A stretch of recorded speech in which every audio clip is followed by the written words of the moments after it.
and welcome to the meeting of the Finance and General Purposes Committee of Bexhill-on-Sea Town Council.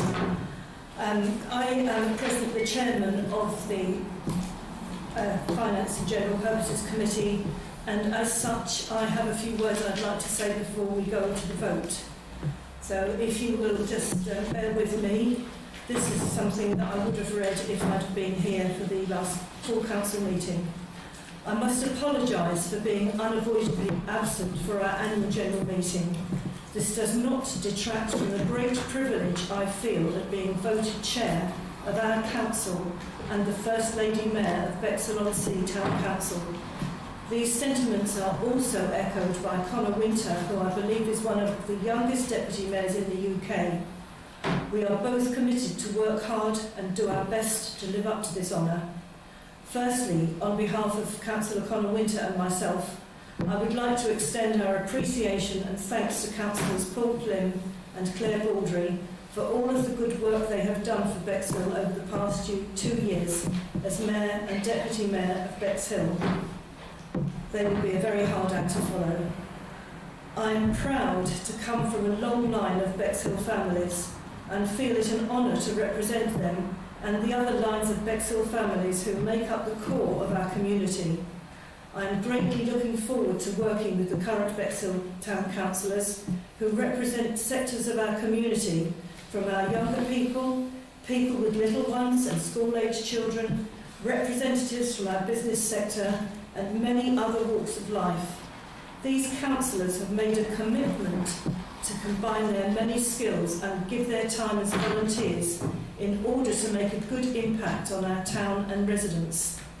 I would like to see a cooperative and productive relationship between ourselves and Rother District Council. I hope to establish a productive link with Bexhill Chamber of Commerce, who I feel could offer us first-hand experience from the traders and professional businesses in our town, and get feedback from our event organisers to see if they have any ideas on how to promote more visitors for Bexhill. I am greatly looking forward to meeting new people in this coming year from our various hard-working community groups and to hear about what they can offer and their ideas on how to improve things for the people who live here. This is an adventure I intend to share with all. This is the start of a new era for Bexhill. We have a term of 4 years to work hard together with input from our residents to make Bexhill into a town to celebrate, full of people with pride in where they live and to be happy to live here. Thank you.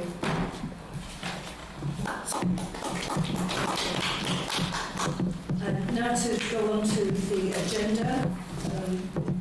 To start with the first item on the agenda, to elect chair.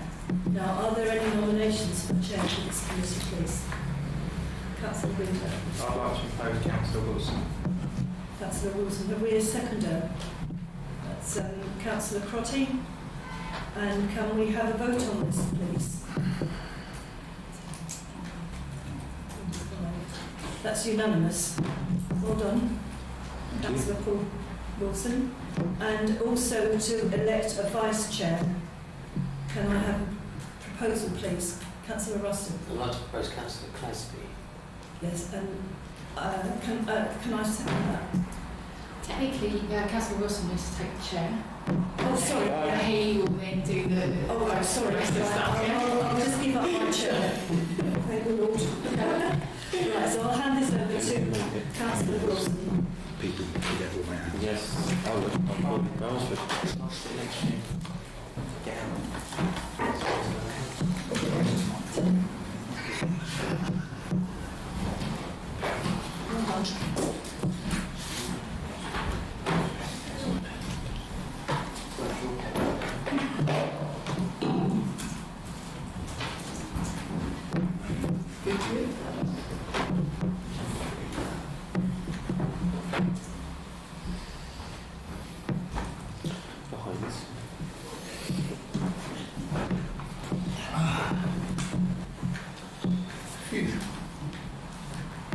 Well, thank you very much for the confidence in me. Hopefully I will be able to stand up to the challenges that we have and I look forward to the next year. I now have to look for a nomination for Vice Chair to the Finance and General Purposes Committee. Do I have any nominations? I propose Councillor Clasby. Thank you, Councillor Ruston. Do I have a seconder? 3. Councillor Hussain. Do I have any other nominations for the position as Vice Chair of FG&P? No. Then we will take a vote on that, please. That is unanimous. Congratulations to Councillor Clasby. Next task is to appoint members to the HR subcommittee. I believe that is number 3. So do I have any nominations from this committee to the HR subcommittee? Just for your information, Chair, Councillor Gibson asked if she could be put forward even though she couldn't make it tonight. But that will be up to you to decide if you want to nominate a second. So do we have any nominations from those here present? Councillor Winter. I can take it, I can nominate someone else. Yeah? You can nominate whoever you wish to nominate. I'd like to nominate Councillor Hussain, please. Do I have a seconder for Councillor Hussain? That is Councillor Crotty. Do I have any other nominations? Councillor Brailsford. I'd like to nominate Councillor Ruston. Do I have a seconder for Councillor Ruston? Councillor Winter.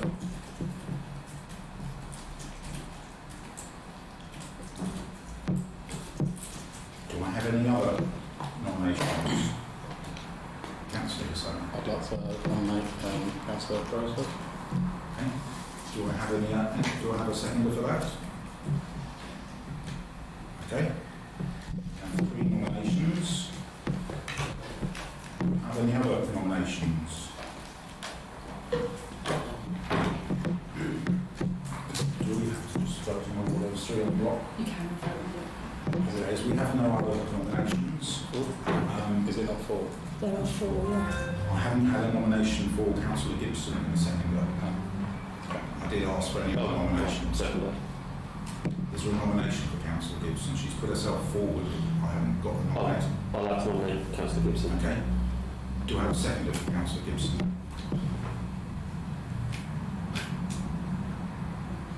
Count down 3, 2, 1. No seconder for Councillor Gibson. So that leaves us 3 for 3 positions. So I propose that we vote on those 3 together, because it's equal as voting, to make sure that we're all agreeable with those 3 names, which is Councillor Hussain, Councillor Ruston and Councillor Brailsford.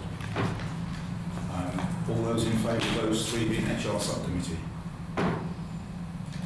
Those 3 are carried unanimously. So that's the appointments made. To read something out. This is down to you, the Chair. You would like to position. I don't propose to read anything else out because the same members of the public have already heard it once, and my voice people probably get fed up with it again, so I'm not going to read it out. Just to remind you that if there are any questions, you have 3 minutes to speak. So from the members of the public, do you have any questions? Please raise your hand. Mrs. Braygrove, the floor is yours for 3 minutes. Thank you. Good evening, everybody. My name is Sharon Baygrove. I've got a few questions for the council. So the first one is, could somebody please let us know how many responsible financial officers this council has? My second point is regarding the budget of £650, which has been allocated to sanding down the notice boards. How often will that be done, please? Next, I know the council is busy, but Christmas isn't that far away. I know we've talked about the Christmas lights, but I'm wondering if there is an answer on have the Christmas lights been put out to tender? I wondered if somebody could let me know, please, what the initials LDC stand for on the streaming company, the new streaming company. And while we're on the streaming, I wondered what has happened to the equipment held by the Bexhill Town Council, which was then brought over to, it was the Bexhill Forum brought it over to the Bexhill Town Council. Apparently it's all in storage the last time I heard about it. So I'm wondering what's happened to that. I'd like to ask, while I'm on that subject, has the Bexhill Forum officially closed? And if so, were any remaining funds returned to RDC? I just would like to ask, because people are asking me, where the Mayor's diary can be located as well. People are asking how they can find out. Thank you. Okay, thank you.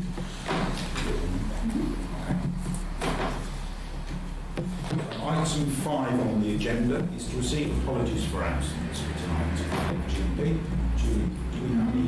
We do. We've got Councillor Baldry through illness, Councillor Glasby through holiday, and Councillor Gibson, who's got childcare issues. Okay. Item 6 to receive declarations of pecuniary and non-pecuniary interests. Councillor. Just as a member of the District Council, just in case.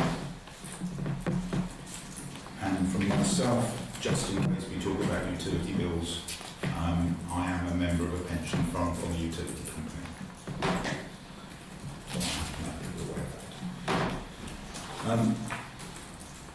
Chair's announcement.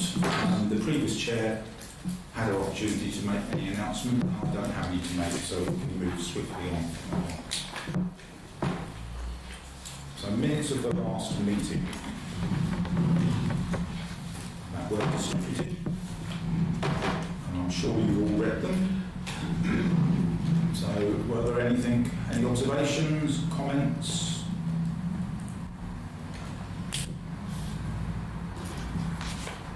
Do you want to propose to sign them off as a correct record of the meeting on the 22nd March? I'm looking for a proposer and a seconder. Thank you. Councillor Hussain, a seconder, please. Councillor Browse, we've got that first.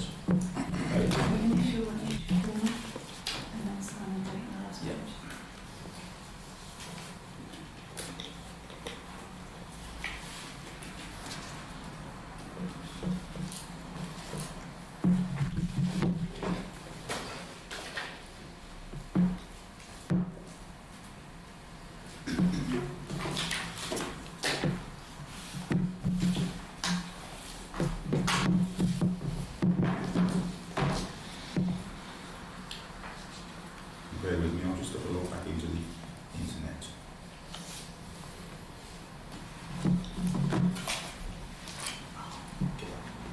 Right. So item 9 on the agenda is governance and accountability. So you've seen the list of direct debits, etc. that have been distributed.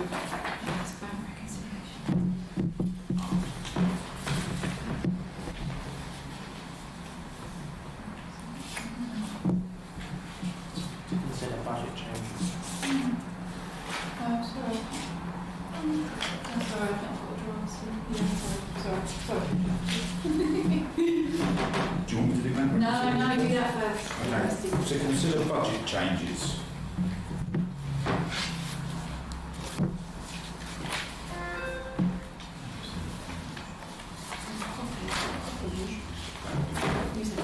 Excellent. So, you've seen the draft financial exercise for discussion that was distributed.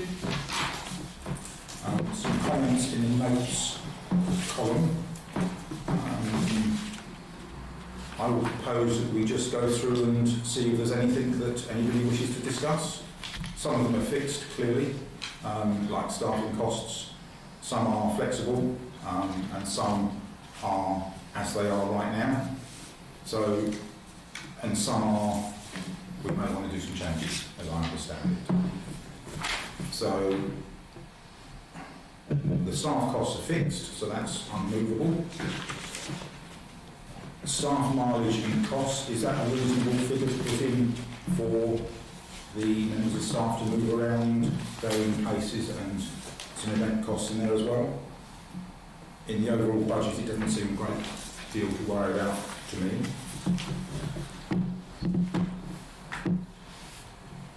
I see no raising of hands, so that's promising. Recruitment is down because clearly we don't need to do as much recruitment as what we have done previously. And training is set at the same amount.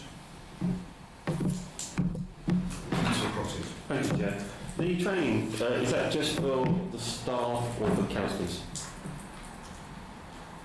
I'll consult with the council RFO. That is staff training. Just staff training, right? That's So fine. member training is 7,500 Would you consider that enough to train your team? for the year. Yes. Rent and rates. I'm quite interested to understand why Royal now have decided we have to pay council tax on the premise, where that wasn't initially thought to be needed. Have we got an actual answer to that at all? Oh, which for you, Chair, we haven't. No one's asked me to ask Rob what they rates on it. I can do if you'd like me to, but it is a standard property, so I think you are supposed to do. There is a rule, from my limited knowledge, that depends on the square footage of a building whether you do pay rates or not, We've given them all the details from the floor plan. and they've decided we have to pay rates. Yeah, that building would be big enough to pay Okay. rates. Even if we don't use the first and second floor, we'll still have to pay for it. Doesn't matter. Okay. So that is what it is, we have to pay it. Councillor Brassford. Sorry, if I could just explain that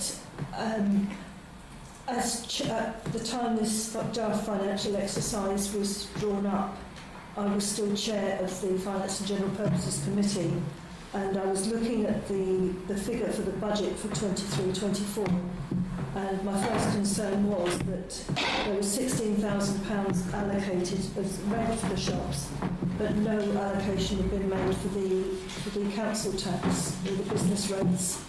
So I worked out this document so that we could to use it as a way of finding a way to repay these unaccounted for or unexpected extras.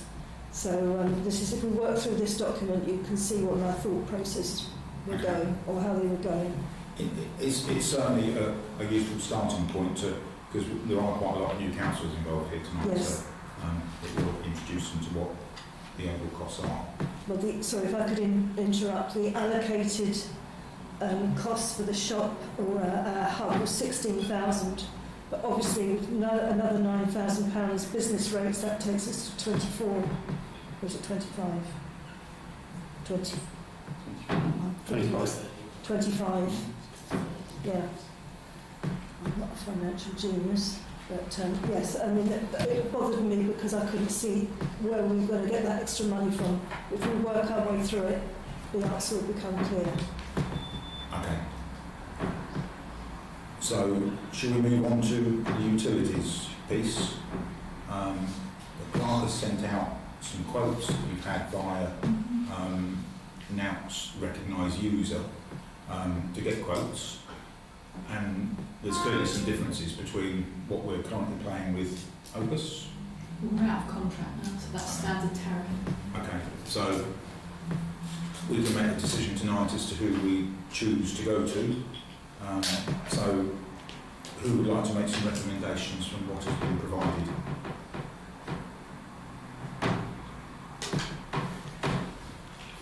Councillor Walker. So if I could make a comment that the utility bills that we received were estimated and they were colossal, but I'm watching the figures as time goes by, and we're paying it off in accordance with the meter readings, and they're making adjustments, and it's becoming, it's going to, I think it's going to even out over a certain period of time. Yeah, you can see that because it's nearly £1,000 credit coming back this month, but we're Yes. the 5th of May to the 4th of June. Yeah, so I didn't feel it appropriate to alter that until we've got the full knowledge of the expenditure for the year. So is it right now to discuss who we have as a, for the utilities? Okay, right, there we are. So should we just ignore all this? This is just information. Do you want to try and help with this? Please. Yeah, so I think what Councillor Browson was trying to do before, when she was chair, was we recognise that when you set a budget as a town council, the word budget is a little bit misleading. It's a projection of what you think your expenditure is going to be. So the council goes through this budget setting process from like September to the end of the year, and they keep looking at all the different possibilities of what costs they're going to have. And there's a certain process we follow through the Finance Act, which you don't need to know about tonight, we can talk about that in training. But what you do is you end up having a list of all your expenditure for the year, and then the difference is what you get from your precept, what you get from your taxpayer. So the council didn't know a lot of those specific budget numbers way back then. So now that they've moved into the hub, now that they've got the bills and it's being used regularly, it's much easier now to understand what the future costs are going to be and to project future budgets. But when this budget was made, it was very difficult to do that. So we were kind of going, right, well, if we use that much electric, how much it's going to cost, and we didn't quite know. So I think what Councillor Browser was trying to do was say, right, those budgets or projections that we set, we now know are a little bit different to what we set for this year. And the council has the opportunity to move the money around within the budget lines to make it fit. So you have an option tonight on the table from Councillor Brailsford to move some of those figures around. So where we over budgeted for something, you can take some money out of that budget and put it into something you under budgeted for. So the only benefit to you is that as you work through the year, you'll be able to see how you're doing against your budget. At the end of the day, it's the bottom line that will count when it comes to your end of year accounts, but it just helps you in managing what you've got coming out. So I think if you add up all these changes that have been put forward, they equal each other. So it's just moving money between budgets to compensate for some of the expenditure that we now know to be more accurate. Would that be fair? Yes. Yeah. So if everybody's read it and everybody's happy, you could just adopt that. Well, you can't adopt it because any change of budget is a environment, we call it in the council world, and it has to go to full council. We could put it forward as a recommendation. So if everybody's happy with those suggestions, you could just say, oh, that's great, we'll put that forward to full council to adopt. If you don't want to change any of those budgets, it's not going to make any difference to your expenditure. It will just show at the end of the year that you overspent on utilities and you underspent on training. There's no big deal there really, because it's all coming out of the same bank account. It's for how you want to show it. So that's kind of where you would be going now, is going, right, do we want to adopt these changes, or do we just want to leave things as they are? Yeah. Can I just say something? Sorry. I saw that we'd made, we were only in office for 2 years, and we had a substantial bill to pay for the 2 years for the election costs. Whereas this year, this term is going to be for 4 years, which means we won't have to allocate so much every year. So that's going to reduce our annual expenditure to repay the election costs, and that's where the extra money is going to be allocated from. And I was a lot more comforted by seeing that, rather than thinking that we've got all these bills coming at us and no way of paying them. So I needed a bit of peace of mind as Chair of F&GP, just to go through and see that the only unallocated amount was £732.32, £792.32, which is relatively easy to claim from one of the other over-costed items. So realistically, the crucial thing is seeking clarity around the actual cost of the election that's likely to be in 4 years' time. Absolutely, and I didn't want us to be snowed under with... Potentially whether we would get a refund for the last election costs where there was only one voting ward. Okay, So you don't get a refund. They bill you for your election costs. Okay, so what they do is they work out the admin cost per ward for an uncontested election, and then the admin costs for the election at Central, and then they'll send you an invoice. So you've set aside a budget to pay for a full election, because quite rightly you might have had all 18 seats up. So you won't spend anywhere near what you've got in your budget for elections. So we have to wait till the invoice comes in from Rover. There's no point asking them in advance because their finance department goes for a process and they won't be able to skip that. So we just have to wait. That invoice will come in soon, and then we'll find out how much it costs. And then you'll have an unspent part of that budget that you could potentially allocate somewhere else. So realistically then, we can't make the decision to put this to full council to change anything until we get the bill from Rover? You can, because the budget figure that you've got in here for elections isn't for this year's election. Okay. So what you did, was, what the council did, was over the past 2 years saved up for this election that's just happened. Yeah. So you saved for an election in advance. So you've already got money in reserves for your election. So what you would be suggesting is, so when that invoice comes in, it would either come out of your reserves or it will come out of this budget. We can decide when that happens. That will be irrelevant to your decision about changing the budget or not. That makes sense. The only real change is moving money from the election costs into the premise cost. So I think what Lynn's suggesting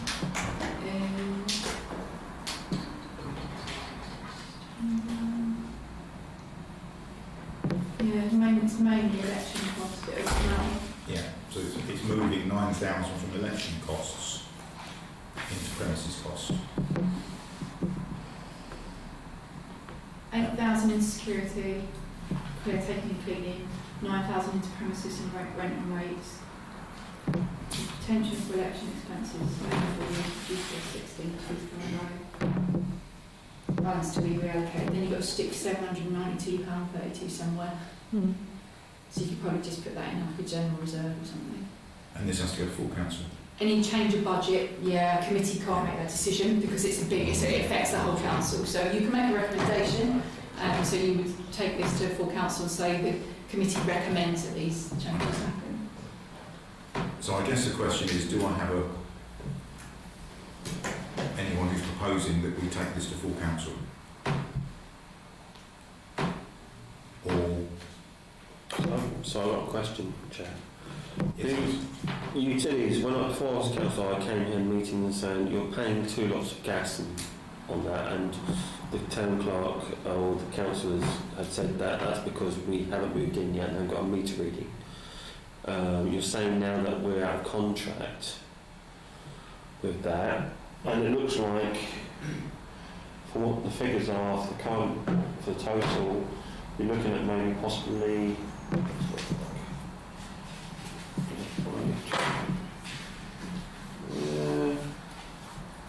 11,000 to 12,000 pounds a year. That's what's suggested, yes. Well, I think with the list that I haven't got, it's on the phone, there was one for like British Gas and South East, and that was considerably cheaper. They were saying it's like £5,000. Yeah, so this is based upon what we know now, as opposed to going out to get a quote for other companies who would give. Are those quotes based on actual consumption or just based on... we give them all our records of what we've done so far, Okay. and then they base it on our current usage, because we've been in there for a while now, so we kind of know what we're using. And they're crediting you still, are they, or is that just a one-off this bit here? So any electric bill will come through as pluses and minuses unless... No, both plus and gas and electricity are pluses and minuses. Yes, so where there's a minus, that means the previous month must have been estimated and overestimated to get a credit. Right, do you want me to just clarify, because Councillor Cotty brought up before as a councillor. When we first moved in, we weren't able to give meter readings, so they based all our bills on estimations. Okay, so then once they came in and set up our account and gave us access to giving meter readings, we started giving a meter reading every month, because the estimations, as we knew at the time, were too high, because they thought we were going to be a shop open 7 days a week, operating over 3 floors. That's what the last people were doing. So we told them that was wrong. There was nothing we could do about it at the time. They said, go with it and then we'll just credit all back to you. When you give us your meter readings, we're giving them a meter reading every month, so we're getting a credit back for all of the usage that they charged us on estimations prior to this. I could, if you wanted to explain how the industry works. No, that's right. Actual analysed and estimated, but in effect, it's all paying attention. Yeah. And that's being out of contract. As soon as you're out of contract, you must be greater. Yeah. So the clerk has got some quotes. So, but we'll talk about that when that's on. So going back to my earlier question, is this document something that this committee wants to put to? Councillor Ross. Sorry, just the motion to put forward to all the committees was about asking them to discuss what projects they had agreed to take on and what they're starting and what they're stopping. Do we know, I don't know if the climate committee has met yet, but do we have a rough idea of looking at seeing what they're actually carrying on with? Because there's quite a lot of money within that committee, or just that one, for example.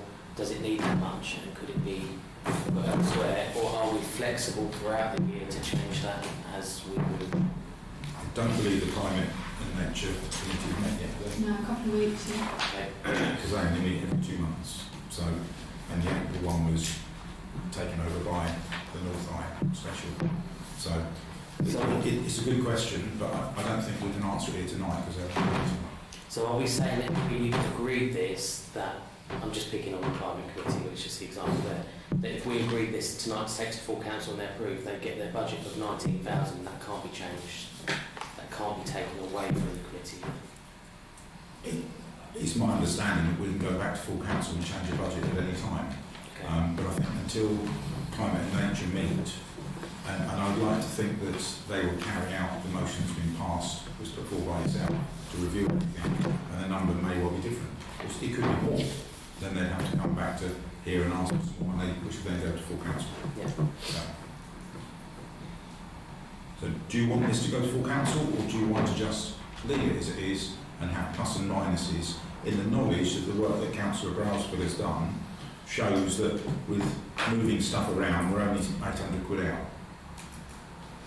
Yeah, if I could just say that that's the whole point of doing that exercise, because I just wanted to make sure that we have the flexibility Yeah. to get through the year without any further. Which this piece of work shows will be 792 quid Yeah, out. I mean, I'm not a financial expert, but it certainly reassured me that we were on the right track. And I suspect the utility might be different as well, which will give us some more flexibility. I'd like to put a motion through that we stick with what we've got. Okay. Do you want to have a seconder for that? We have a proposer and a seconder to not put this as full council, but to stick with what we have. Knowing full well that we're 792 quid, which is not here. Okay. Thank you, Councillor Brailsford, for that piece of work that you did. Okay. It's in a good position, I think. Okay.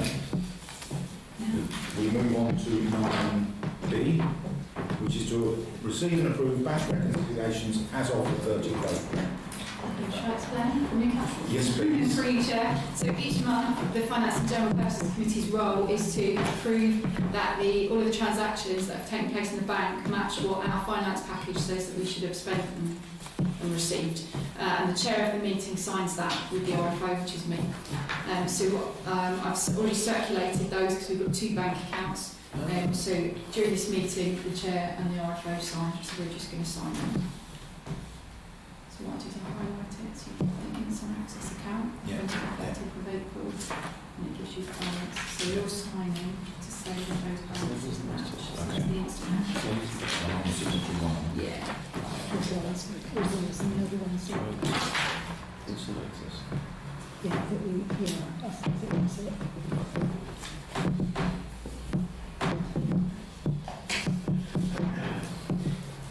And this is the current account, this is where the bills come out on, so the balance is there. Statement is there, and it gives you the final closing balance there, so just want to put that in, sure. So overall, we've got about £600,000. Which is all allocated for various projects.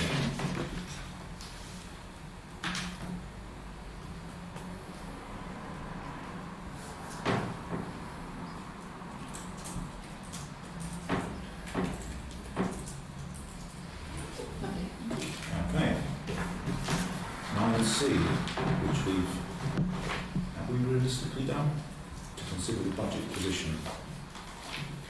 I don't want me to talk on that. I'll hand you over to the RFO to talk I'll just about give you a bit, just give you an overview, and then you can have a chat about it. So what I'll do is I'll bring you every month your budget year-to-date position. So you'll get this report that comes straight off of our finance package, and it will tell you our actual year-to-date, what the current budget is, and what the variance is, so that you can have a look and start to see how things are panning out. On the last page, we'll give you your income over expenditure, etc. Don't get too hung up with that, because we can't operate as a profit and loss or anything like that. So what your role here is to look for any variances, so significant variances in budget, because you're looking to identify why is that significantly different, and do we need to put any recommendations in place to address it. So it's only the first month of the year, so I don't put a written report with this, because what I will do is I'll highlight to you any variance over 15%. So when I talk to you about the Joint Practitioner's Guide, which is the book that tells you how you must conduct your finances, in there it says that to the auditor you must always determine any 15% variance to them. So when we get to the end of the year, I'll have to do a report for the auditor on anything that's 15% out, over or under. So I haven't written that up yet because it's month one, so we're not really made much progress or spent much. But if there's anything on there right now that you think, well, that's a little bit of a warning, or maybe we need to check it, this is your chance to raise it. We put it in the minutes and we start to monitor that, and then if we monitor it and you think that actions need to be taken by another committee, so if you go, well, actually the climate committee haven't spent any of that money halfway through the year, you could then go, let's have a look at, maybe we challenge them, find out what they could do with that money. Or you might say, the climate committee have spent all their money already, we need to know what's happening. So this is your monitoring, and you must show in your minutes regularly to the auditor that you're monitoring the budget. Away you go. I'm not getting into it. Well, I can look at that. So, you've all seen the document. Anything that anybody wishes to talk about? Councillor Browsford was first. Yes, thank you. I just see in this other costs column here that that's 40.3%, but I imagine it's because some of these bills that are being paid are annual bills, so there'll be one-off payments and then there'll be no other deductions throughout the year. So that's why that's 40.3%. Through you, Chair. Council accounts are really basic, nothing like corporate accounting, and we don't have phased budgets throughout the year. So if you was in corporate accounting, you'd know this, your package would have built us into it, but we don't operate like that.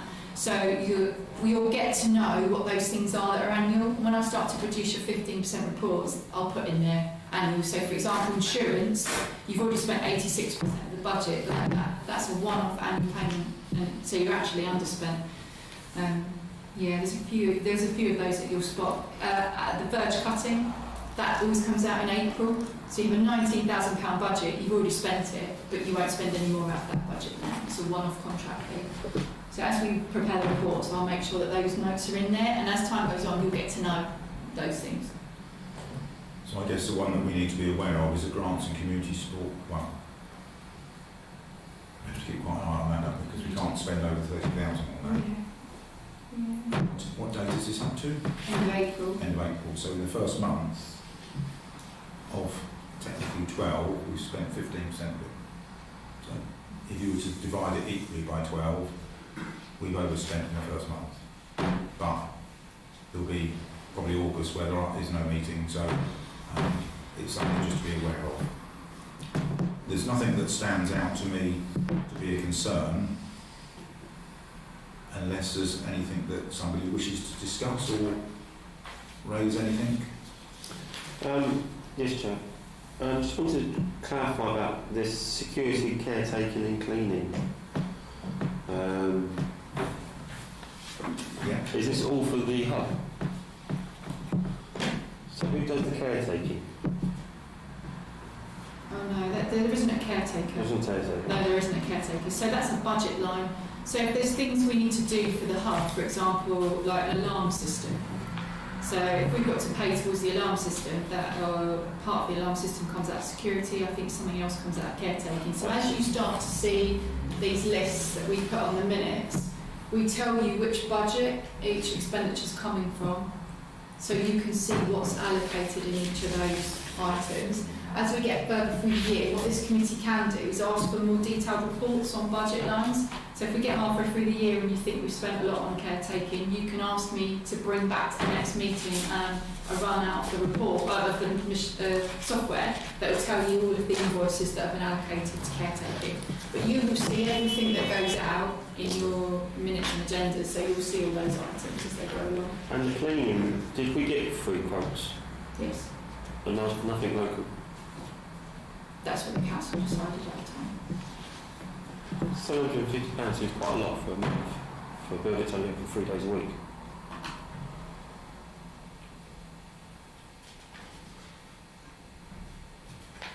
Is that worth a discussion now?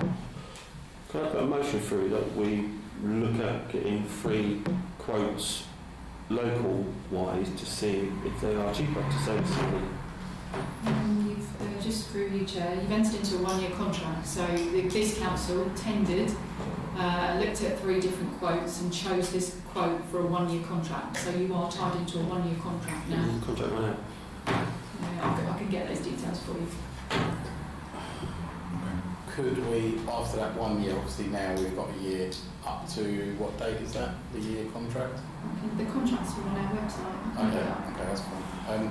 If we could look at that and then obviously look at, do we need them to come in 3 times a week, or could we cut that? So I think that's the only thing that I can find an issue on all of this, is the cleaning of the office. I think that is a bit excessive.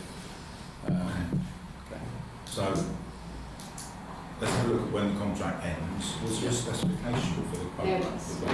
Yeah, it doesn't just include internal, it includes external cleaning as well. Internal, external, windows? Yeah, so it's decided to put them into one contract rather than have it separately. And how, do you know how often the spec was for coming in clean?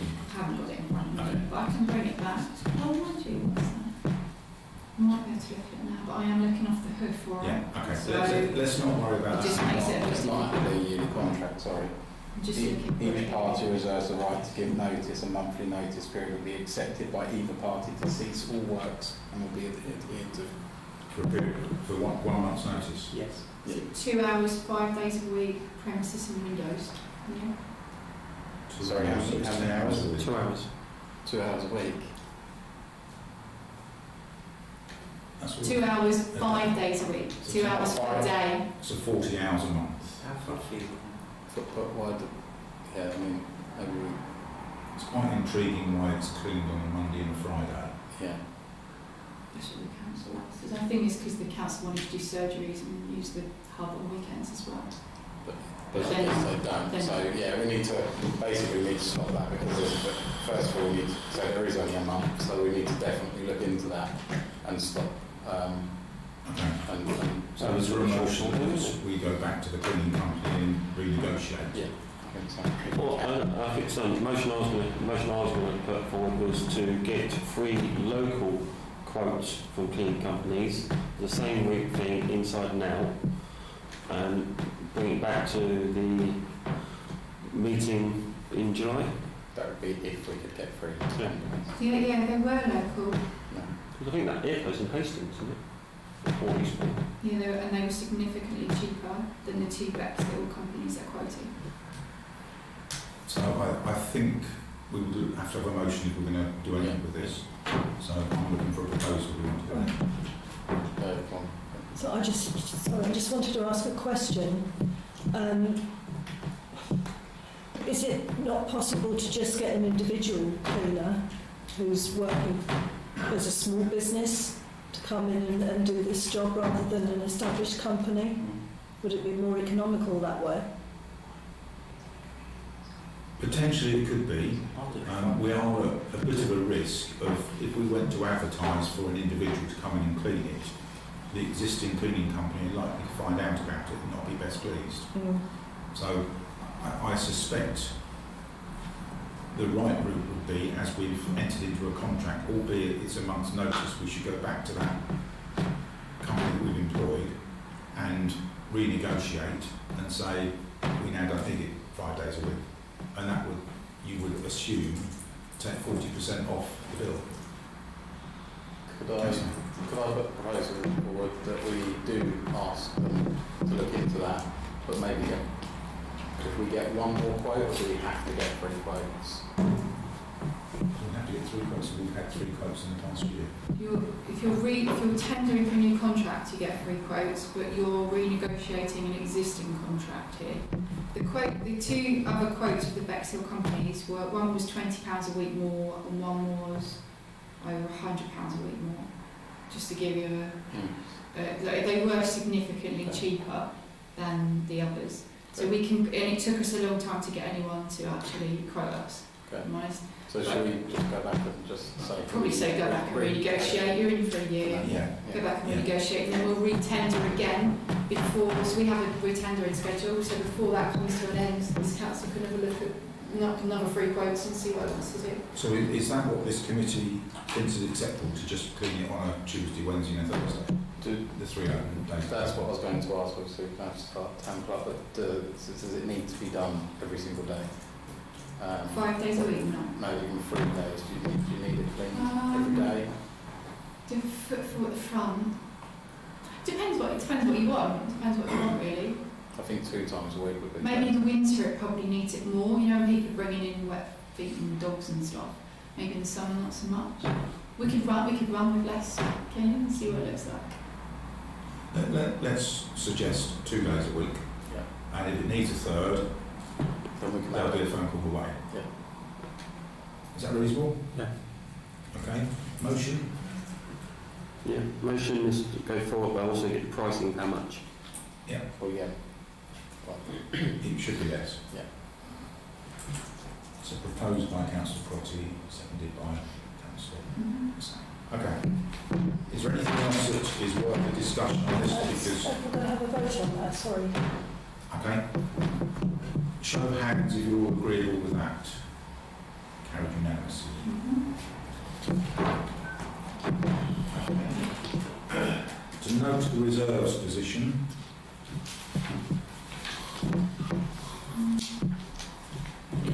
Yeah. You see, currently, total amount of equity is £674,000. Okay, noted. 9E, to approve the back payments June 2023, which are on the agenda. Any issues, any concerns? So, new councillor here. What does LDC mean?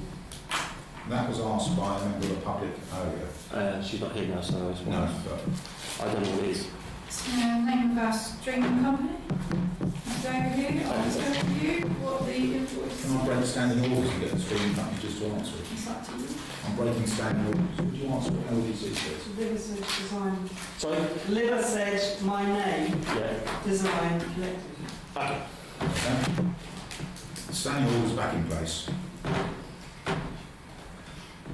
Any other comments or observations about the back payments? Otherwise I will move on. Okay. Item 10, grants and donations. Have you, there's a grant application that's been put forward for the, is it called the beach garden? That's nice.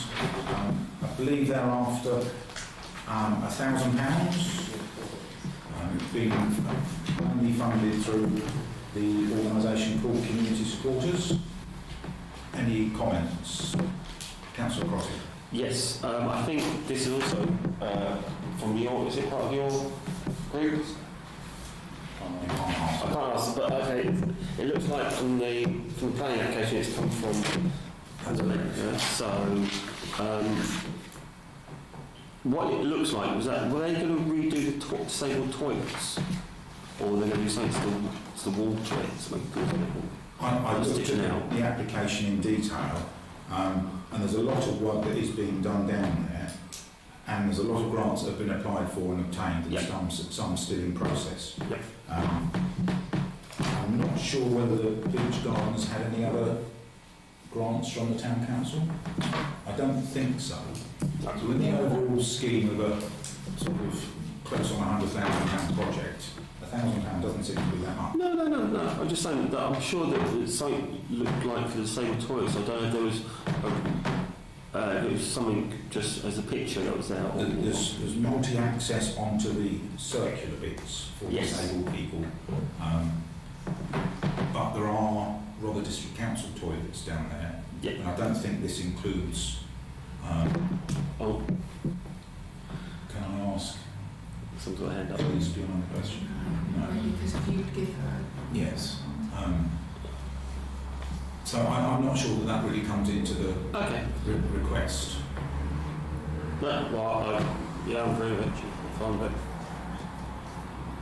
Anyone else wish to make any comments about it? Councillor Ruston. So can I just be reminded, what is the process with grants being applied for outside of our usual grant time? Because I'm quite concerned that we've spent a bit of our grant money already. We've given some money to updates before this. We've now got this come up. When it opens up to people who are actually proactively promoting it, we're going to spend the money before we've given everyone a fair chance. So we've spent close on 10,000 or 30,000 already, and we're in June, and we haven't had an open period yet where we're suggesting grants. Yeah, that's what I've been doing. So I opened them up for applications for the first tranche, and I've been promoting it, and you've only had one. So I brought the one to you today, and then we'll do another run. It's 3 years. Yeah. Okay. So even if we gave this 1,000, that would still be about 10,000 we were given out of the 30,000. So if there's 3 tranches, it's manageable. It is something for the benefit of Bexhill. I'm not sure how it will end up long term with the maintenance of it, but that's down to the community supporters group to manage that. So, is that something that we're going to accept that grant application? Councillor Crotty? Yes, Chair. I think it's a great idea. It looks lovely, and it's something that would bring people to different parts of the beach. And I think it's needed, and I think we need more structures for wheelchair users and that to actually access the beach, because that's what we're classed as Bexhill-on-Sea, but majority of people can't actually reach the sea. So I think it's a great idea, and I'm fully 100% behind it. Councillor Browse. Yeah, sorry, I was just going to say it's not just for Bexhill residents. I think it would attract people to the town for this, because it's a unique and attractive idea, and I think it's awesome. 100% behind it. So, are we all in favour of accepting that grant application for £1,000? Just to clarify one more thing, sorry. The grants policy is that we will consider grants in July. What's the current closing date for any new applications to come in for them to be considered at the next meeting? Council doesn't have a closing date, so I just collect them as I can, and then put them to the meetings that I'm getting to. So they haven't agreed any closing date. Okay, that's fine. Should we be that restrictive and have a closing date? I think the reason why you don't, I seem to remember a discussion about that happening because somebody put something in after a closing date that we'd set, and they wanted it to be, everyone wanted it to be considered, but we couldn't because we had a closing date. Yeah, that's what So I think there's a reason why we said there's no closing date, because otherwise people notice at the last minute they can't apply. I think there was some discussion on that, I think. Okay. Is that grant approved? Shall we vote? Okay. Agreed unanimously. Look forward to seeing it progressing. Okay, Town Council Hub. So I think a lot of this is just for information, unless I'm wrong. And I'm sure somebody will tell me I'm wrong. Fire risk assessment will be followed on at the next meeting. So did anybody look at the customer log for the hub? Yes. So I did read both days, and it was quite fascinating that realistically we're becoming a front for Rother District Council. Yeah. And I just wonder whether it is worth sharing that with Rother District Council. Also, thank you. Was the hub able to answer their questions, or they deferred them to come to the town hall? I'd like to assume if they could help, they would. Otherwise, they would have to redirect. Is that the way it was done? I did witness when I first went in, actually, someone come in, and the hub was very, very good with the public. And that, very Oh no, I mean, if they're like blue badges and that. If they well, I guess if they can sort it out at the hub, they will, and if they can't, then they'll direct them to And eventually, those inquiries will reduce because people will understand where they've got to go. But I think we should share that, unless anyone's got any strong objections or whether under data protection you can't, with Robert District Council to let them know the people that are coming into them. Nothing personal in that. No. We removed everything. Yeah. It was GDPR, so Yeah. we could publish it. So could we share that with Robert? Potentially when there's a meeting for the asset transfer, we'll just sit down at the table and this is what we're doing as well. Could it be collected up and like people asking for bus timetables, asking for this, for other stuff, or is it just like that? Or and this is going to be, will this be something we get every FNG meeting? No, the idea was that I'll supply it to you regularly. Yeah. It might not be every month. It'll depend on our workloads because it takes quite a long time. No, that's fine. That's So fine. when a customer comes in, we input all their data into a spreadsheet. But then what Sammy just does is exports that to there. I know it looks a bit basic, but it's the quickest way No, that's to good. avoid all the GDPR and Yeah, stuff that that's we good. need. So as often as we can, we'll bring it to you so you know what we're doing. Okay, yeah, that's fine. I found it quite interesting and enlightening as to the type of people that go in there and ask the absolutely wrong question. But No such thing as a wrong question. Or the drunk guy that wanted to use the phone. yeah, or somebody wanted some change or various things. Okay, That's the laundrette. so that's noted. Is it something we would want to send on to Robert for their information? I think we'd be, well, that's what I mean. Are we acting as a Robert outreach if we've got the forms there and the red bags? For a fair bit of it, it looks like it, yeah. Right. Because it's more convenient rather than walking around here and do shopping. So should Robert actually be paying us for using this as a service? Because if they're going to ask the council tax, So it might help under the negotiation terms of the asset transfer, yeah. because we're doing this for you. There was another thing I was going to ask, but was that does other town councils have to pay council tax? You would think so, depending upon the size of the building. The problem you'd have is if you're not paying it, then why are other businesses paying it? So you have to be fair. and you start. Just saying. Unless you become a charity. You wouldn't want that. So. Okay, we'll deal with that, put it on the table and use it as a negotiation. I think it'd be good for them, I think they should be interested. So Japanese knotwood has been removed, so that's just for information. To consider next steps in creating a strategy for the hub.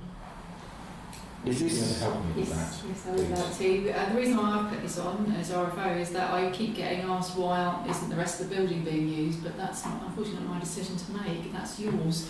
So I really need at some point the council to decide what they're going to do with the rest of the building so that we have a future strategy moving forward, because we have a lot of empty space that we are managing for you. So we want to know where you'd like to go with it. Okay. Councillor. With that, do you want, we did actually have that conversation, but we would there be enough room to hold the smaller meetings in there? I haven't seen it. I haven't seen the upstairs, but if that was a motion put forward, for example, to start the upstairs, is there enough room for that? To maybe then not have to rent out other places for these sort of meetings? So an easy way to deal with this is if myself as chair of this and the vice chair meet with the town clerk and we'll walk round the other floors and then we'll come up with some proposals as to what it could be used with and bring that back to this meeting. Is that reasonable? You just got to be careful where you're going with councillors going out and just be careful. Yeah, just be careful. Because you could face the challenge of, well, why is that councillor making that decision or having an influence in that and the others aren't? So normally what would happen is you would suggest to us some ideas, we would go and do some options for you as independent officers because we don't have any connections to any of that or any influence. We'll produce a report for you and go, well, this is what you could do, what you can't do, bring all the options, and if you want more information, we'll go and get some more, and we'll keep coming back until you decide you've got enough information to make decisions. Is the other way then is to ask you to put an options paper as to what we could do with those? Yeah, but give me some ideas before I go. So it just needs somewhere to start. Chair, so I did ask before if the new councillors could have a look around the building, because I have had people say, why is that building not being full use? Now it's good that if the new, as I know some of the older councillors or last year's councillors had viewed the building, it would be nice for some new eyes to look at it as well. And also then if someone comes up to me and say, why are you paying this much for this building, we can explain the reason why and go from there. So I would like to have a look around the building as well. So is the other option then that we individually go into the hub, have a guided tour of the top 2 floors, and then come back to the next FG&P as to what we think we could use? Yeah. Okay. If somebody wanted, sorry, Councillor Brailsford, my mind was all over the place then. No, I just wanted to make the suggestion that a while ago there's a community group who might be able to make use occasionally of one of the rooms in the hub, and I'd like to put that as a suggestion, but I understand that would involve a risk assessment, and it would be nice for if we could offer this to this community group who are raising funds for a very good cause, and sometimes they might want to use it to see what the terms are and what we could propose to them. Can I ask who it is? No. Okay. Not that one. So I think the answer is we need to put our thinking caps on. Sorry, Councillor Ross. Thank you. I think going there and having a look would be useful, but I still think there's stuff we can just be getting on with now. Yeah. So I'd like to propose that the town clerk investigates or gathers quotes to make one of the rooms upstairs usable to start with, so that we can just get rid of, because whatever we decide to do has to be decorated, it has to have carpet. To create a blank So canvas. let's just start the ball rolling, because the minute we can do that, we may even be able to start earning a little bit of money from it. Yeah. So, Could I also just comment on Councillor Brailsford's idea? I think if we're looking at letting other committees use it basically, or communities just say, we need to then look at the cost of having someone there waiting to lock up for them, be there to open for them. So if we're just giving it out free, it's then costing the town money for people to use it. So Right. I think there are small costs of hiring places around Bexhill. So maybe we just let them hire their places. This is just my opinion, but before we look into that, that would be something to remember that we're then going to have to pay someone to do it, to give it out. Okay, Councillor Crotty. Thank you, Chair. I think I have. Did I put a motion for or ask for a policy for the hub to be used as a surgery? Is that the next full council? Yeah, I have asked a motion for it to be used as a surgery for councillors. Okay. We put that into the thought process. Yes. Okay. So you get some quotes.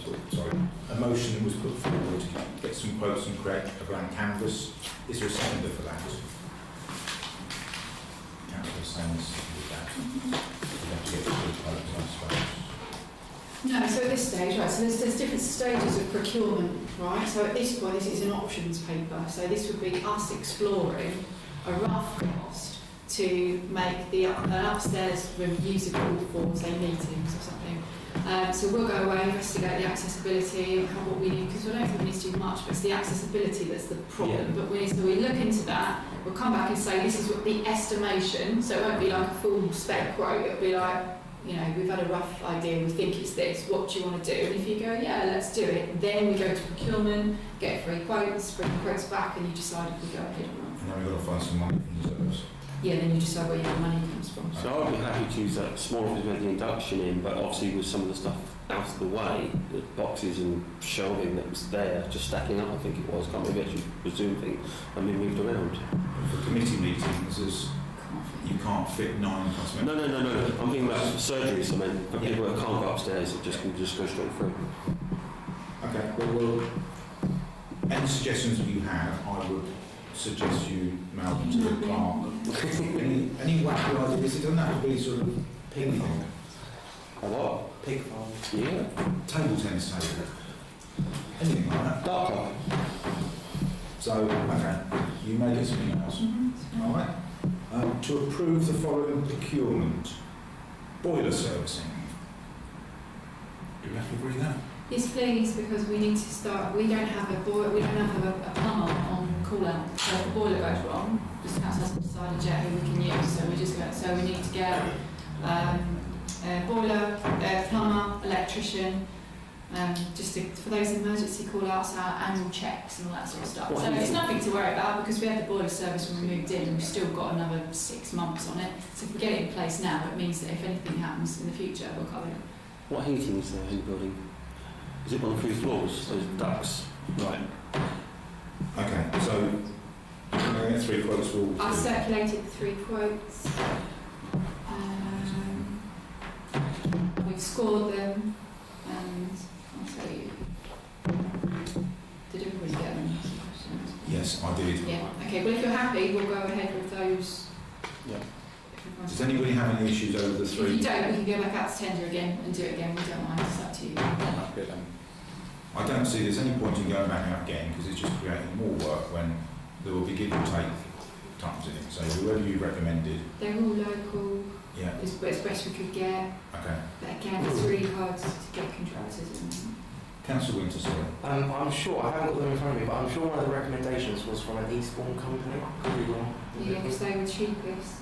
But We if just you spoke rather, about Echo Cleaning not being local.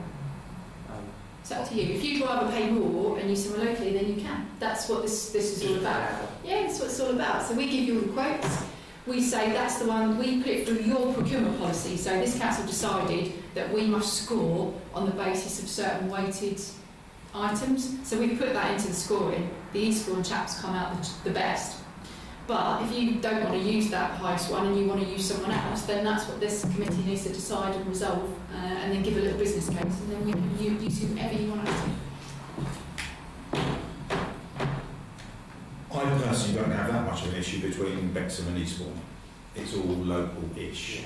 It's when you go out to East Sussex that I get a little bit touchy over because we all use services in Eastbourne, Bexhill, Hastings, but that's just my opinion. Councillor Bransford. Yeah, personally, I wonder, as there's no pressure to get the boiler servicing agreed, whether we could have a little, well, personally I'd like a little bit more time to have a look at it and maybe bring it to the next meeting. And if it's possible with the electrical checks, I know that this is compulsory, but again I'd like more time to look through it and make an informed decision rather than a panicked one. There has been a lot on this agenda, I do accept that. Yeah, would that Will be it cause you possible an issue? if we could bring it forward to the next? Carry forward to the next No, we've meeting. done a lot of work. Okay. It's ready to Yes. go. Thank you. It's all there. If people can look at it before the next meeting, that would be very helpful with some thoughts. And if you, and we'll delay that to the next meeting, which is July. I did note the quote with a replacement front door. Oh, so what's that? Quite astounded. So you missed the postbox one. What's wrong with the postbox? We're delaying all 3 of them. Oh, all 3 of them. I thought the electric one's is a government standard one you have to do. So it's You checked. do, it's only an annual check, Okay. so we can delay that to July. And replacement front door, what's it need to be placed for? I believe the council made a decision to put a replacement front door at some point. Yes, because we've had it repaired twice, it just keeps falling down. And it was like when we moved in, we already knew about it, and the council agreed to go ahead with it as it was in the lease. So it's dropped so far now that it won't even shut behind anyone, it's just causing quite a few problems. We've had a couple of people look at it who've said it needs to be entirely replaced. You can't fix it anymore, they've tried. So we're just getting quotes from you all. Councillor Sang. I completely understand it needs to be changed. My only comment on that would be the council should have, at the time of signing the contract, said that the door if they even said that they were going to get that change, we should have got some sort of deduction on the rent or something on that. I know we can't go back on it, I'm just giving my comment on that, what should have been done before. What you say makes sense. Unfortunately, We can't do anything about it, but I did want to comment on that. Yeah. They should have done something with the landlord to say that we'll take it because it's not cheap rent for that shop. So we will have to carry that forward to the next meeting until 2 further quotes are obtained. Yeah, it's really difficult to get quotes for the door. No one wants a quote for it. And it's quite a bespoke. It's not just a standard door. This one. The price is quite normal. It's not. Yeah, it's a normal quote. Yeah, I'm not too worried about the quote for what it is, but it's getting some others just to make sure the market's right. So, Jeff, We'll continue.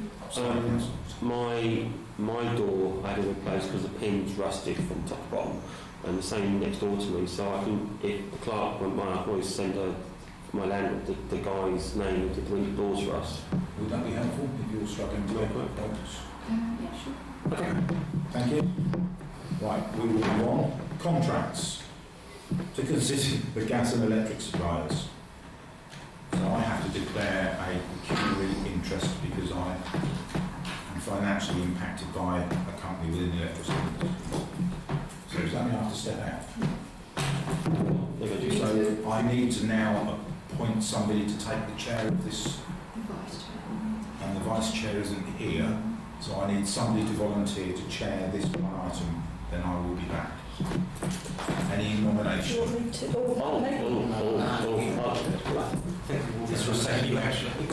Yeah, so my knowledge that is. I'd recommend you stay there, Councillor Brown, Yeah. because Yeah, otherwise stay it's, stay there. All right, okay. I'm handing the meeting over to Councillor Brown, and I will please look at that email on. Yeah, yeah. That would be funny. Right, well, I've never personally experienced getting gas and electric suppliers for myself for a good few years. So, is it worth getting, do people think it's worth getting comparisons? This is comparisons. Okay, so we've gone to a broker Yeah. that's recommended by the National Association of Local Councils, so they do special offers for local government organisations. So that's what we've done. We've got you all these comparisons, and they're saying which one of these would you like to It was choose. printed out, not just that, it was an email, wasn't it, recently, that you sent us, was that right? You've got British Gas, you've got SSE, EDF Energy, and then British Gas Tariff. They're the top ones on the gas. That's the first one.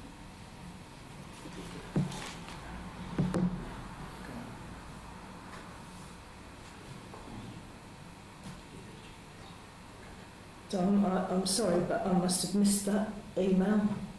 My hand up and apologise. So has anyone else seen this and got any opinions on these quotes? It's going to work. Okay, so there's two things to decide. How long the contract you want to go into? 12 months, 24 months or 36 months? That's really the kind of, because depending on how long you go in for, depends on how the price is. That's the So one we've got. British Gas Light's coming out the cheapest. British Gas is coming out the cheapest basically. I had a chat with some of our neighbours as well, and they're on British Gas as well. Yeah, we're on that. So it seems to be that British Gas is the cheapest. So I'd probably say if you weren't sure what to do a 12-month contract with British Gas, see how it goes, and if you're happy, we'll tender again and see what you want to do. All right. Could I just ask on that? It may be very different, but do you have to go by who was recommended for the actual prices? Or? Still not bad. No, we can.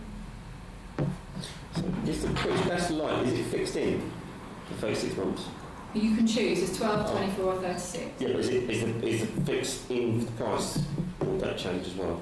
Yeah, that's what they're saying. That That's would fixed be in the price. prices for that contract. Well, I would like to go for the motion of the British Gas Light 36 because it's nearly £3,000 cheaper.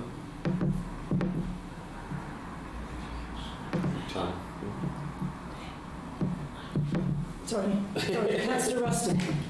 British Gas Light 36 is cheaper, but that's for 3 years, and I think with the current climate, we're starting to see a little bit of a decrease. I'd say as we're all a little bit uncertain, I would propose that we go for the 12 months British Gas Light for £2,991 cheaper, and then look at our position this time next year. And sorry, can I just ask, because this is all new country to me, they've got a stipulation that we must agree to have a smart meter. Do people think, would that be a benefit or a disadvantage to have one of those installed? It can be a benefit, but there's a few little horror stories about it going wrong. But we've got a record of how much we use from the old group. So that if we see anything going higher, then we can at least get them to come out and check it. Right. Okay. So we've got a precedent for how much our gas bill is and electric bill. So if it's and the British Gas and Light, is that both electricity and gas or just? They can do a job, yeah. So I think just do a year and then we can just see where we are, can't we? Because and also if we're going to use it more, we might need a different tariff anyway. We're not quite sure yet. So did it British Gas and Light or SSE Light we're going for then? British Gas Light 12. Oh, it's up there, 12, yeah, so I just see that. Right, and that was your proposal, Councillor Ruston. I'll second that. Well, yeah, can I have a show of hands for that one, please? I'll do that, yeah. Yeah, this came Well, I'm checking.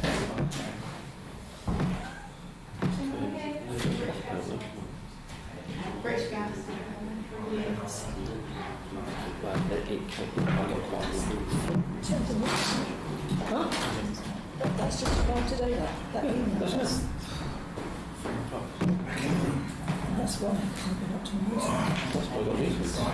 Where have we got to? Yeah, well, you've got the same. Policies and procedures. Yeah, well, yeah. 13. Okay, policies and procedures to consider the new diversity policy for recommendations for full council, which was attached. I've had a read of it. It suggests this is for employees. Should it be for councillors and employees, or do we not need to have a neurodiversity policy for councillors? Well, I need to because I'm an autistic person. That's why I put this out there. Because councillors can't be managed. They can by the chair to a degree. No. No council's different. No. Okay. The chair doesn't have any power to manage. No one has any power to manage an individual councillor. But it's the rules that I need to make sure of, because obviously, like the last time we was here, you had a screen behind you, and that screen was doing my head bit, because it's like, why is it on? What's it on for? What's it doing? Why is it on there? You know, it wasn't for this meeting, like that. That's why I should really ask it to be turned off. But So is it that some of it, rather than the managing, but some of the background of it could be manipulated? Well, the actions are that because we were going to do some employees, we'd sit and have an HR meeting, identify their neurodiversity, and then we would set up an action plan for them, liaise with ACAS, liaise with our HR people, maybe do the access to work scheme maybe, because the neurodiversity at work is all about helping the employees to do their job when they've got other issues that maybe make it more difficult for them. For you to be a councillor, you don't have a job with the council. no. I don't mean that derogatory, right? So your job is to come to the meeting and make a decision. Yeah. So is there some... It's You might not environment. want to talk about this at this meeting now. Maybe you want to talk to us separately about... I've had this for 40 odd years, so it's the environment. That's what I meant about the TV. I should have said to you, could the TV be turned off? That's why I left. I thought about it that day, because it was just, is it for a presentation that we're going to have in a minute? Yeah. So that was the reason why I didn't want to. I can see your point, Councillor Crotty, and I can also see this point as well, and they're quite different. Mm. And I just wonder whether there's sort of like 10 bullet points that you could write down somewhere as to things that impact you in an environment that could then be shared through the clerk, so that then everyone is aware of it. Then would that cover that off? Mm-hmm. Okay, so this actual It's policy... very difficult because the council can't take responsibility for... It's don't know, it's difficult to work out the lawfulness of what you're trying to do. I'd need to have a think about it. And I need to understand from Councillor Crotty what he's expecting the council to do, to see what powers you have to do those things and what's possible. Because dealing with an employee is your absolute, your obligation. Councillors as a councillor. So those 10 bullet points, would they be specific to Councillor Crotty or anybody with a neurodivergent? I think it should be anybody with a neurodiversity issue, because how it affects Councillor Crotty might be different to how it affects somebody else. So should the clerk write those 10 points? But it's for What are you employees. trying to achieve? What are you trying to achieve? I'm trying to try and concentrate, obviously, because there's quite a lot of stuff that comes through, like information. You must get twice as much what we get, wise. But it's like things like the distraction, like windows open or things like that, noise outside, things back in the back behind you. You know, it's not just me looking at you; it's everything else I can sense around me, and that. So I'm very hypersensitive over that. So it's kind of, and also. Perceivement of things are not, for some people maybe all colour, but for me it was just black and white. So it's some people may take something I say or do as something completely different as what I will see it as being. Because What do you think the resolution is? Put me on the spot, don't you? I need to think about it. I need to think about it and just go from there. Because it does.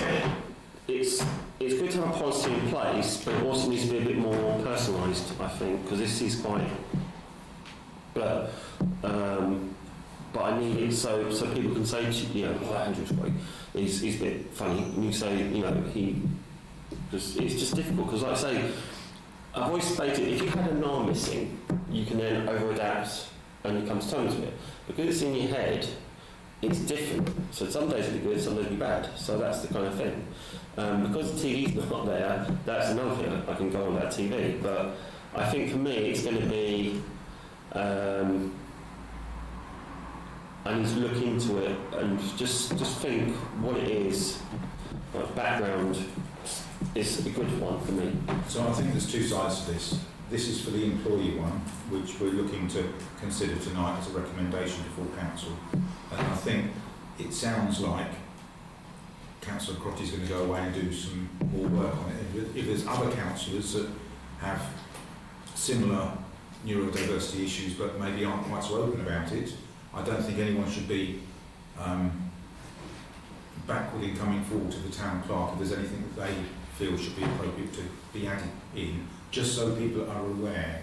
And I think it's probably going to end up as an awareness thing, because if people are aware of someone's behaviour, they know how to deal with that a bit easier, rather than this is written in HR document words, and it's there to protect the employee and the employer.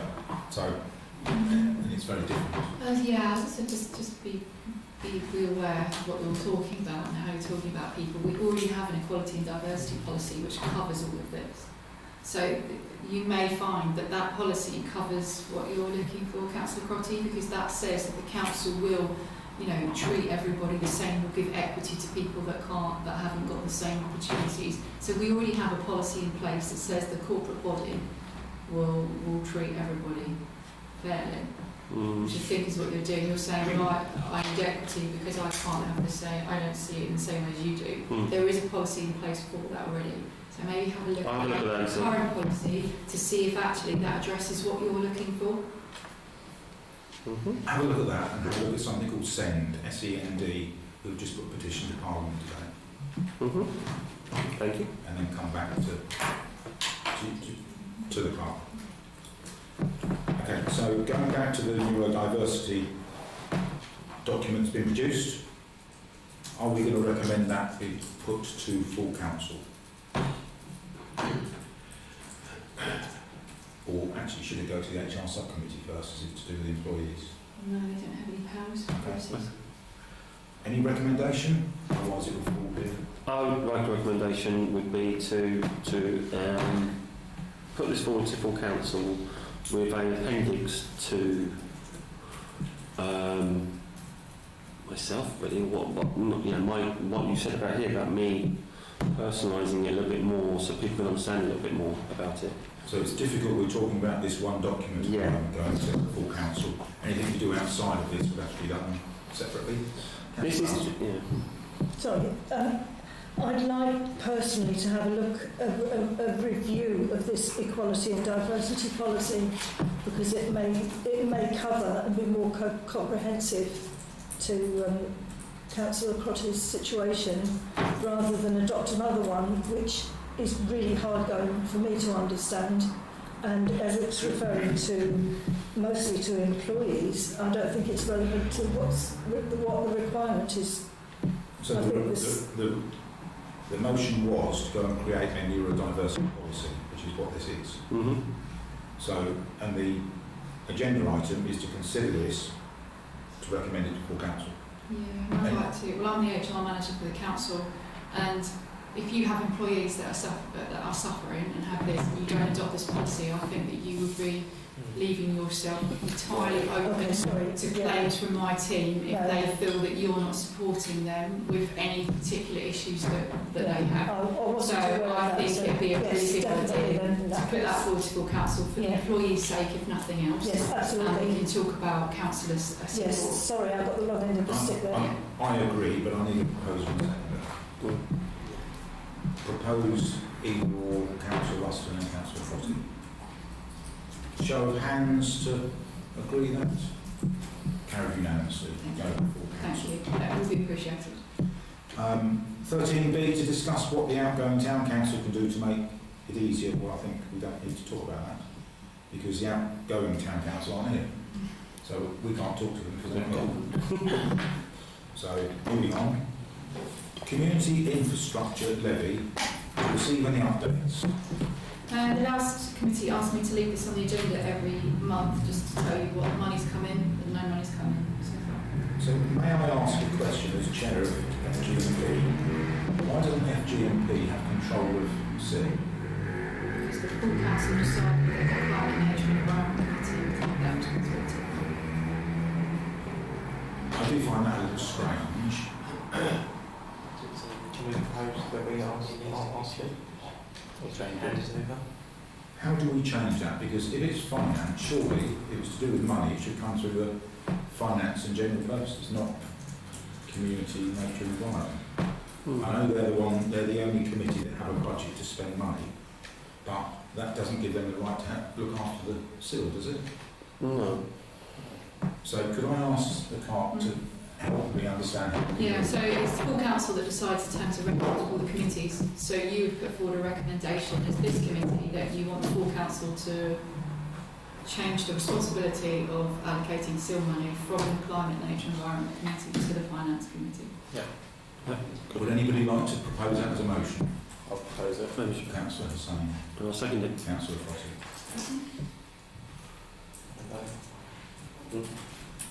Show of hands of those in favour? Unanimous. Okay. No recommendation from committees. We're nearly there. What committees are there? All the other committees who may come to finance and general purpose, wanting some money for something, asking us to find money. So it could be CNE and all the rest of it. So I'll put two motions forward. Before I've obviously got in the position of chair of FGMP. The first one came out of a discussion that was held at the last full council, and I was told to change it. It had to be put forward as a motion to the FGMP, which is what I've done. I've observed, and this is part of my 5 minutes as a councillor presenting this, I've noticed that what can happen is if one charity who is raising funds to distribute onwards to other organisations, they could raise it and give it to charity A, then somebody else will raise funds and give the same money to charity A, and then charity A will come to the council and ask for a grant.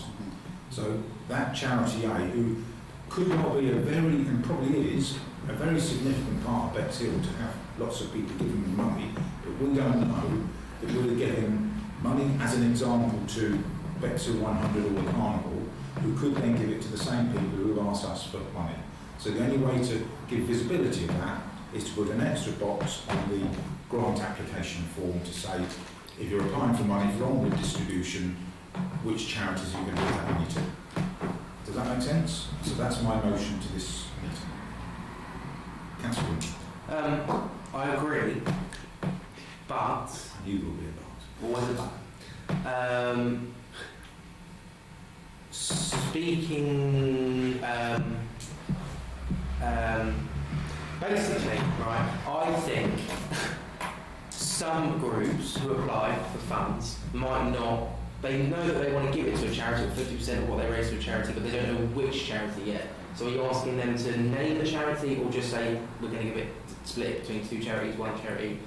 You want the actual names of those charities that are going to be split? I think they should name the charities that they're splitting it by. Okay, so that leads me to my next point. I know that the Bexhill-on-Sea is, and I know, maybe I have to declare an interest, I don't know, as the chairman of the Little Commoners, we sometimes do this. We raise funds, we don't know who it's going to yet. We might not give it to anyone, depending on how much we raise, because it all comes back to us as a not-for-profit group. But if we apply for funds, or someone applies for funds, but they don't know which charity they're giving it to, yeah, is what I'm trying to say. I can see that as an issue, but generally, the Little Commoners, if they were to apply for a grant, they would apply for money for a specific item, Yes. not for onward progression to someone else.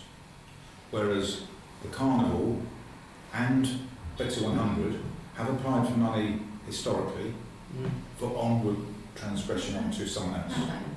Yes. Question 20 on our grant form is, will you be passing the funding on to any of the groups?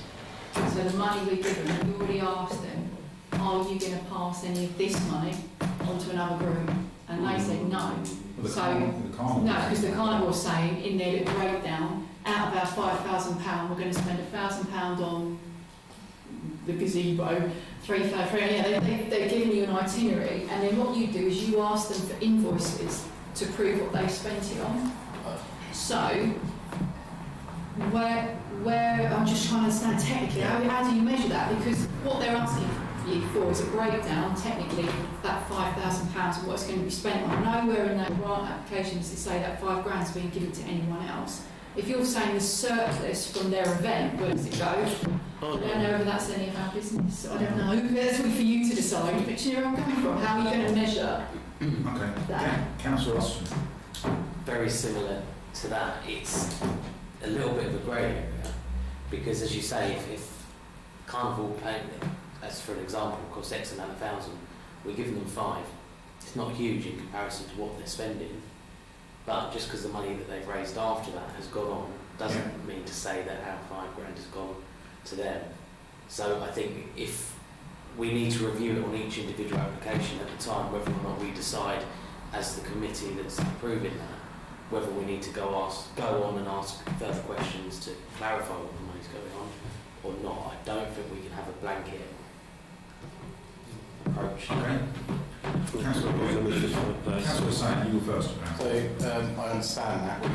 Obviously, they're not going to say that they're giving the money that they're getting from us to the charity. It's what you said, which is what they receive afterwards that they give to the charity. I still think it's a fair question to ask them what charities they're going to give at the end, basically. It's not, as I said, it's not the money we're giving them, but it will be, whatever they make at the end, they will be giving to a charity. And it would be nice to know which ones they're giving to, as you said, because we may be double funding. And that may not stop us double funding, but we then can't be criticised for double funding if we make a decision based upon all of the information. So if you take the Carnival, if the Carnival declared they were going to have a gazebo and blah blah blah for 5,000 and then distributed 5,000 from their profit at the end of it, if we hadn't given them the 5,000, they wouldn't have distributed 5,000 at the end of it because they'd had to find another way of financing it. So I'm just trying to look at, I saw it as a bit of a loophole and a bit of a grey area. I accept what you're saying, Councillor Ruston, that we should look at it each one individually, but I think there might have to be a... Councillor Crotty next. Thank you, Chair.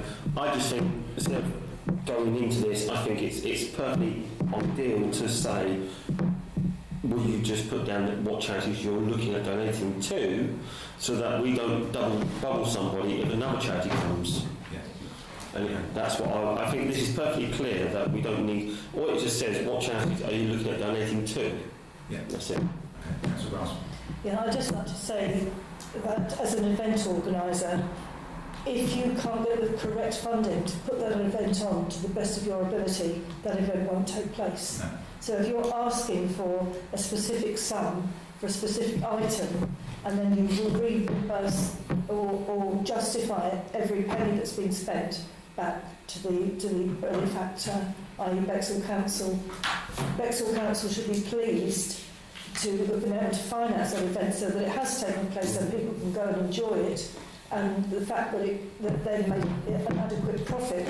If that event wasn't happening, none of those charities would benefit. Okay. Councillor Ross. I'm also worried that sometimes some of these people that apply for a grant choose their charity off their own back, and the other charity doesn't actually know that they've been chosen until once that's happened at the committee. So does that mean then if that charity gets picked by the carnival, does that then put a disadvantage to a charity that was planning on applying for something completely different? That would be up to the council, I guess. That would be up to this But committee then to they're decide. put into a position that they've had no control over because somebody else has tried to do some good to give them some money towards a specific project. If you're putting on an event for a charity, that you have to let that charity know so they can give permission to do it in the first place. Not necessarily. Well, that's how it should be done. Not necessarily. If you hold an event, Through the chair, please. if you hold an event and you decide that you've made some profit and you're going to agree that you're going to divvy this out between three charities, just like we're doing here, we could say, what charity would you like to give it to? Great, lovely, we'll give them 500 quid and it's done. That charity doesn't know they've got it until they've received it.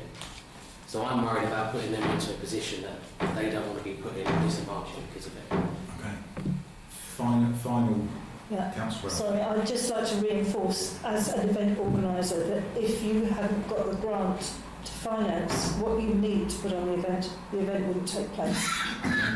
And all of Bexhill will benefit, the people of Bexhill will benefit from events being put on. It's a motion on the table. It won't go anywhere unless there's a seconder. We have two seconders. Who wants to be second? So it's now down to a vote on whether we add something onto the form, whatever those words are, or not.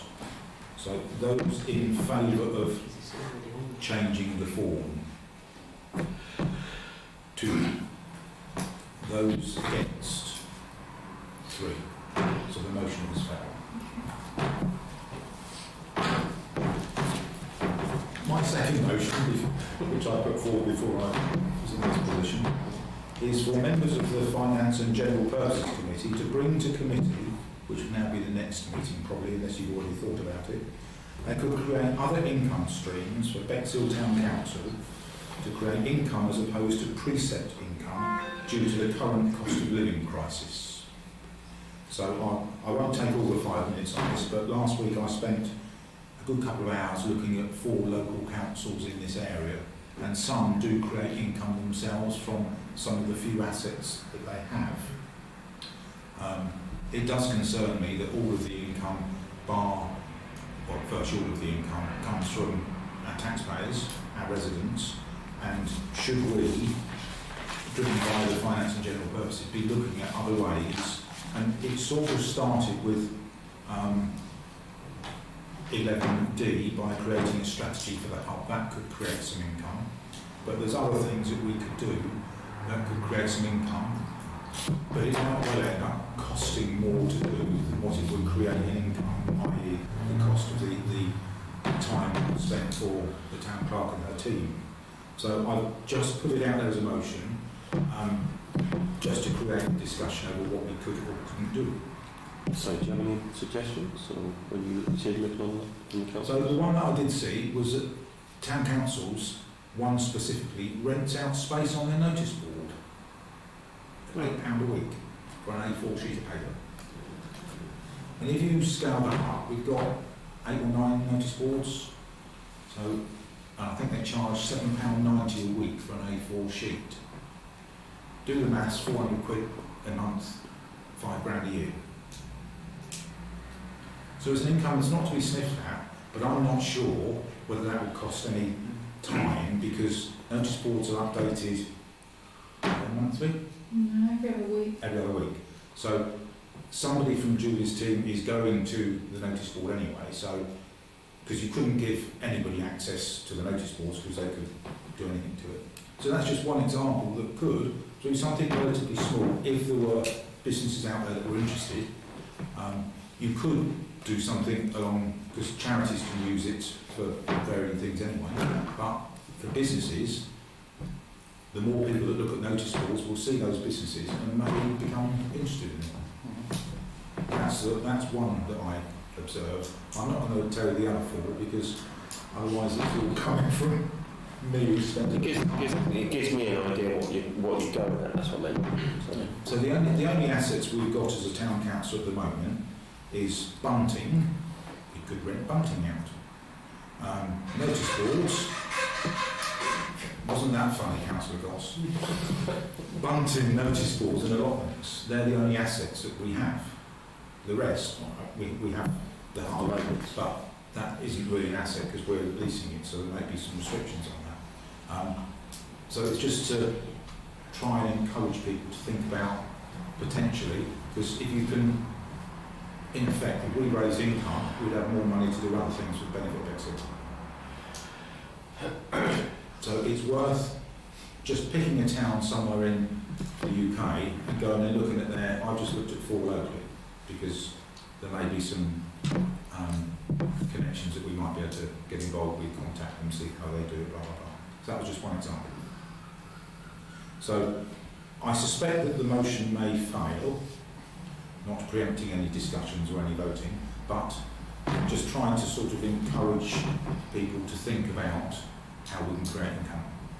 And the hub might trigger that. Councillor Ramsden. Yeah, I think that's a very joined up thought process with the notice boards. It's not going to cost us any money. No. And also maybe, I don't know if there is any restriction against subletting a room in a pub, but then whoever takes on that responsibility they'd have to be let in and out. Whether we could look into the practicalities of subletting, I don't know. Could we ask To offset our do you know whether we can The sublet? motion is to consider looking at this next meeting. So the idea is that you get a seconder and you go, yeah, okay, let's have a look at this next meeting. Then you all come back next meeting with your ideas, and then we talk about if you want to then do a report or whatever it is. So you can't decide on it tonight. All you'll decide. The motion says, will you bring some ideas to the committee? So if you agree, then next time you bring your ideas to the committee. Okay, I'll second that. I propose already because of my motion. Yeah. Okay, vote as to whether we accept that. Unanimous.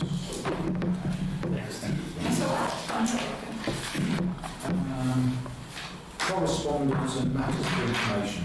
There are none. Questions from councillors for future agenda items. I think the answers on there are clear.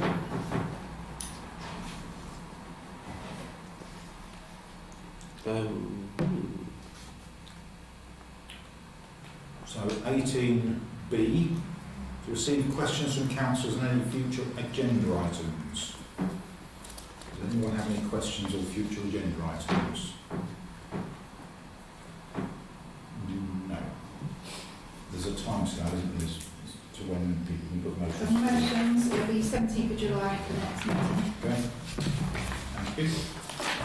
To consider any new risks for future mitigation. Is that health and safety risk or financial risk? So under the Joint Practitioner's Guide, that lovely Bible that tells you what you should do, one of your responsibilities is to adequately assess all new risks. So you'll see this at the end of the agendas, because this is your opportunity that if you've spotted a risk to the council, you must raise it and bring it. So you might go, it might be a physical risk, you might say the paving slab's up outside the hub door, has that been checked? Or it might be a risk to staff, if you think that anyone's under any pressure or that needs any extra help. It could be anything, but it's your opportunity to raise any risks. If you raise it here, I add it to the risk register, then we update the risk register at the next meeting and talk about mitigation. Okay, I'll go on. Okay.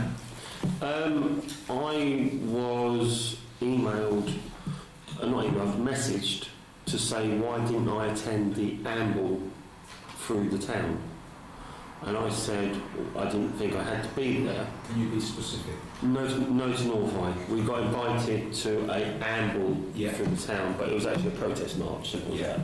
And I got a message from somebody saying why wasn't I there, and I said I didn't have to be there. And they made it out that because I'm a Bexhill Town Councillor and I should be following our normal councillor, that I should be attending as well. Basically, it was starting saying to me was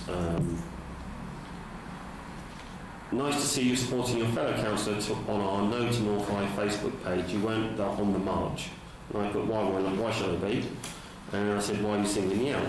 And they put, don't like people like you who join the Facebook group and first thing you do is give negative feedback. Reason 2, because you should have more respect and loyalty for Nigel, your fellow councillor, who has kicked all he councillors up the arses to get Northeye on the agenda. Can I stop you? Yeah. Councillor Crotty, please. I'm not sure that's the sort of risk. Well, they were singling me out for this. You've been restrained.